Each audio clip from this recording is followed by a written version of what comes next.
اگر کوئی سمجھتا ہے کہ اس کی ذات، اس کی سیاست اس ملک کی تحفظ سے، اس ریاست سے، اس کے عوام کی جان و مال اور عزت سے بڑی ہے تو وہ غلط سمجھتا ہے۔ وہ آپ کے کیڈٹ کالج وانا پہ حملہ کرتے ہیں، آپ کے بچوں کو شہید کرنے کی کوشش کرتے ہیں۔ یہ ذہنی مریض ہوتا تو یہ تو کشکول لے کے بات چیت کے لیے چل پڑتا کہ بات چیت کرتے ہیں۔ بھیجو اپنی اولاد کو اس فوج میں، ان کو تو تم نے باہر رکھا ہوا ہے، بھیجو اس فوج میں اور کھڑا کرو خوارج کے آگے، کھڑا کرو ہندوستان کے آگے جن کی تم سہولت کاری کر رہے ہو۔ پاکستان میں جھوٹ اور فریب کا یہ کاروبار مزید نہیں چلے گا، اس کی اجازت نہیں دی جا سکتی۔ اس کا باپ بھی فوج اور عوام میں درار نہیں ڈال سکتا۔ ہم کہیں نہیں جا رہے، پاکستان کی فوج کھڑی ہے، کھڑی رہے گی۔ تم کون ہو جو غداری کے سرٹیفکیٹ بانٹ رہے ہو؟ اپنے آپ کو عقل کل سمجھنے والا دوسروں کو غدار کہتا پھر رہا ہے۔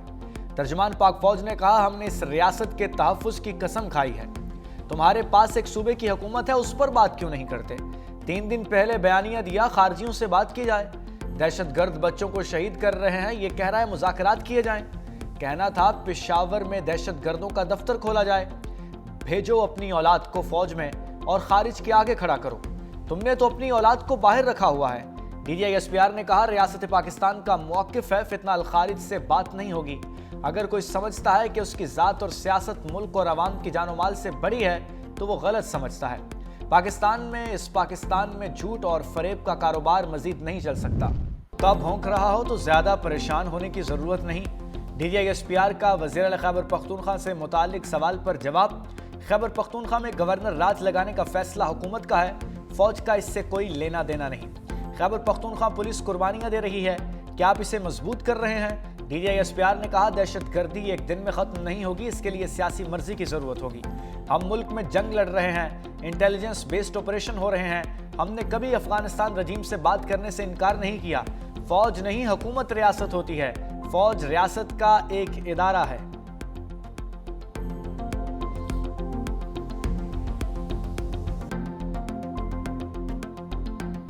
یہ جو بھی اس نے 2 دن پہلے ٹویٹ کی ہے اس ذہنی مریض نے، اس ذہنی مریض کی ٹویٹ کو دیکھیں کیسے انہوں نے ٹویٹ کیا۔ یہ آپ کی ٹویٹ ہو رہی ہے، اب یہ ہوتی ہے، آپ ٹائم دیکھتے جائیں کہ کس ٹائم پہ ٹویٹ ہوتی ہے اور کیسے اس کو ٹویٹ کرتے ہیں۔ پھر یہ اس کے اکاؤنٹس آتے ہیں باری باری، ایک ترتیب اور تواتر کے ساتھ یہ کام چل اور منٹوں میں گھنٹوں میں یہ کام ہو رہا ہے۔ لیکن اصل بیانیہ کس نے دیا؟ اس ذہنی مریض نے۔ اب گھستا ہے ان کا سب سے بڑا فیسیلیٹیٹر انڈین میڈیا۔ یہ انڈیا کے پکے را کے اکاؤنٹ ہیں جو چل رہے ہیں۔ ذرا سنیے کیا کہہ رہی ہیں محترمہ انڈین ٹی وی پہ بیٹھ، یعنی کے پی کے والے حملہ بول دیں جیل کے اوپر۔ اتنی خوشی کے ساتھ انڈین میڈیا آپ کے آرمی چیف کے بارے میں یہ خبریں بیان کر رہا ہے۔ کہاں سے نیریٹو چل رہا ہے، کدھر سے ٹویٹ ہوتی ہے اور کس طرح اس کو اٹھاتا ہے، وہ آپ کے سامنے میں نے دکھا دی۔ بھارتی میڈیا پاک فوج کے خلاف پی ٹی آئی کی زبان بنا ہوا ہے۔ بھارتی میڈیا مخصوص ٹولے کا سب سے بڑا سہولت کار ہے۔ یہ ایک ٹیرر کرائم نیکسس ہے۔ ذہنی مریض اپنے اکاؤنٹ سے پہلے بیانیہ بناتا ہے، پھر بے نامی اور را کے اکاؤنٹس اس بیانیے کو پھیلاتے ہیں۔ نورین نیازی ملک و قوم کے خلاف انٹرویو دیتی ہیں۔ سہیل افریدی کی پریس کانفرنس بھارتی میڈیا دکھاتا ہے۔ D G S P R نے کہا، یہ کون سا آئین و قانون ہے جس کے تحت آپ ایک مجرم سے ملتے ہیں؟ کسی کو پاکستان کی سالمیت اور دفاع کے خلاف اظہار رائے کی اجازت نہیں دیں گے۔ اگر اس کے دور میں بھارت حملہ کرتا تو ذہنی مریض کشکول لے کر بھارت سے بات چیت کے لیے چل پڑتا۔ بات چیت کا بخار تو ان کو پہلے سے ہے، بھیک سے کبھی سیکیورٹی نہیں ملتی، ورنہ لیبیا اور غزہ کا برا حال نہ ہوتا۔ بڑے وثوق سے بتاتے تھے، ان کے خیال میں تو این ایس سے بھی لگ چکا تھا، ان کے خیال میں تو سی ڈی ایف کی اپوائنٹمنٹ لیٹر بھی نہیں ہونا تھا، ان کے کاغذوں میں تو وائس چیف آرمی اسٹاف لگ چکا تھا۔ ابھی پوچھے نہ کیوں نہیں لگا؟ ہر 10 منٹ 15 منٹ گھنٹے بعد کوئی ادھر بیٹھا وی لاگ کر رہا ہے، یہ ہو گیا فلانا ہو گیا، یہ ابھی پروموٹ ہو گیا ہے۔ یار تمہیں کیا obsession ہے فوج کے ساتھ؟ ہمارے پاس ایک صوبے کی حکومت ہے، اس کے بارے میں کیوں نہیں بات کرتے؟ اس کی گورننس کے بارے میں کیوں نہیں بات کرتے؟ ہماری سوئی کیوں اس فوج پہ پھنسی ہوئی ہے؟ کیونکہ تمہارا پورا بیانیہ اس فوج کے اوپر ہے۔ بار بار تمہیں کہہ رہے ہیں کہ ہمیں اپنی سیاست دور رکھو، ادھر پاکستان کی فوج میں کوئی واقعہ ہو جائے، کچھ ہو جائے، یہ اس طرح پڑھتے ہیں جیسے جون سا نے پتہ نہیں کیا ہو گیا۔ سی ڈی ایف کے نوٹیفیکیشن پر پروپیگنڈا کیا گیا، سوشل میڈیا پر جھوٹ کا سیلاب تھا، اپنی مرضی سے سی ڈی ایف کا جعلی نوٹیفیکیشن چلایا گیا۔ D G I S P R نے کہا، سب کو چیف آف ڈیفنس فورسز کی تعیناتی کی مبارکباد دیتا ہوں۔ چیف آف ڈیفنس فورسز کے ہیڈ کوارٹرز کا آغاز ہو گیا۔ چیف آف ڈیفنس فورسز کے ہیڈ کوارٹرز کا مقصد جنگی معاملات کے بارے میں آگاہی فراہم کرنا ہے۔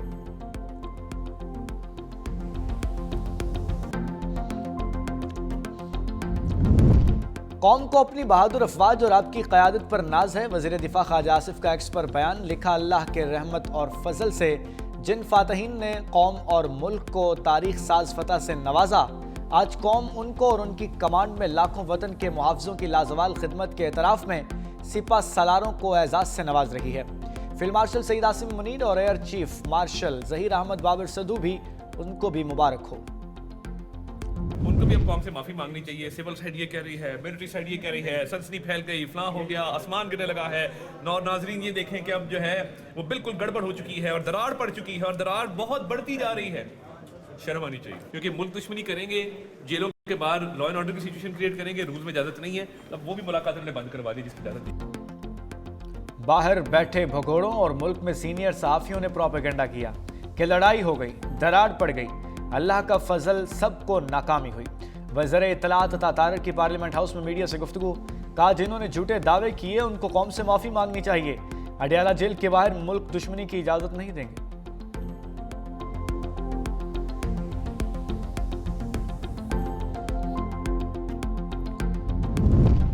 کہا تھا ریاست ملک دشمنوں کو خود جواب دے گی، ریاست نے واضح طور پر بتا دیا جو بھی دشمن کا بیانیہ لے کر چل رہے ہیں وہ غداری کے زمرے میں ہیں۔ سینیٹر فیصل واڈا کا ایکس پر پیغام لکھا، جب تک میرا سیاسی باپ تھا وزیر اعظم تھا، اب بن باپ کے لوارثوں اور سڑک چھاپ کا باپ جیل میں ہے اور غداری کے زمرے میں آ گیا۔ سیدھی اور آسان زبان میں ریاست نے دشمن، دہشت گرد اور ملک کو عدم استحکام پہنچانے والوں کو غدار ڈکلیئر کیا ہے۔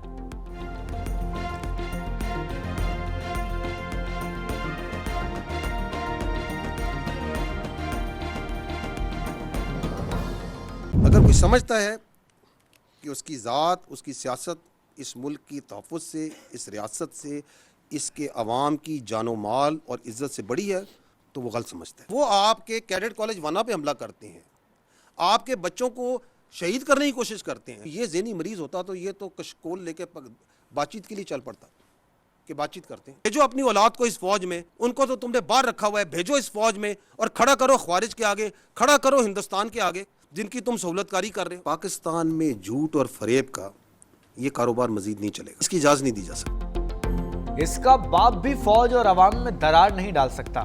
ہم کہیں نہیں جا رہے، پاکستان کی فوج کھڑی ہے، کھڑی رہے گی۔ تم کون ہو جو غداری کے سرٹیفکیٹ بانٹ رہے ہو؟ اپنے آپ کو عقل کل سمجھنے والا دوسروں کو غدار کہتا پھر رہا ہے۔ ترجمان پاک فوج نے کہا، ہم نے اس ریاست کے تحفظ کی قسم کھائی ہے۔ تمہارے پاس ایک صوبے کی حکومت ہے، اس پر بات کیوں نہیں کرتے؟ 3 دن پہلے بیانیہ دیا خارجیوں سے بات کی جائے، دہشت گرد بچوں کو شہید کر رہے ہیں، یہ کہہ رہا ہے مذاکرات کیے جائیں۔ کہنا تھا پشاور میں دہشت گردوں کا دفتر کھولا جائے۔ بھیجو اپنی اولاد کو فوج میں اور خارج کے آگے کھڑا کرو۔ تم نے تو اپنی اولاد کو باہر رکھا ہوا ہے۔ D G I S P R نے کہا، ریاست پاکستان کا موقف ہے، فتنہ الخارج سے بات نہیں ہوگی۔ اگر کوئی سمجھتا ہے کہ اس کی ذات اور سیاست ملک اور عوام کی جان و مال سے بڑی ہے تو وہ غلط سمجھتا ہے۔ پاکستان میں، اس پاکستان میں جھوٹ اور فریب کا کاروبار مزید نہیں چل سکتا۔